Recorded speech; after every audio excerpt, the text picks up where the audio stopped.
Et direction Washington, et notre correspondante Sonia Dridi qui a suivi cette journée d'Angela Merkel à Washington et notamment cette conférence de presse. Sonia, que faut-il retenir de cette rencontre entre Donald Trump et Angela Merkel ? Eh bien, avec cette rencontre, les deux dirigeants souhaitent un nouveau départ dans leur relation. On le sait, pendant sa campagne, Donald Trump a plusieurs fois critiqué Angela Merkel pour sa politique d'accueil des réfugiés et il a même parlé d'erreurs catastrophiques.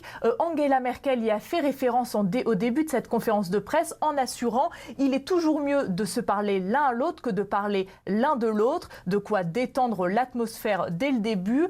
Trump a lui déclaré que l'immigration était un privilège et non un droit. Il a dit que la sécurité de nos citoyens doit toujours passer en premier. Donc il a laissé entendre que l'Allemagne avait tout de même mis en danger ses citoyens en accueillant tant de réfugiés. Il a toutefois salué l'implication de l'Allemagne dans la lutte antiterroriste et il a dit apprécier les efforts de la chancelière pour résoudre le conflit en Ukraine. Autre point important et attendu dans les discussions, l'OTAN. Donald Trump a réitéré son soutien pour l'Alliance alors qu'il l'a plusieurs fois critiqué dans le passé. Il a aussi demandé à l'Allemagne d'augmenter ses dépenses militaires au sein de l'OTAN, ce que s'est engagée Angela Merkel à faire. Elle a assuré que les dépenses militaires de Berlin au sein de l'OTAN atteindraient dans les 10 ans les 2% du PIB.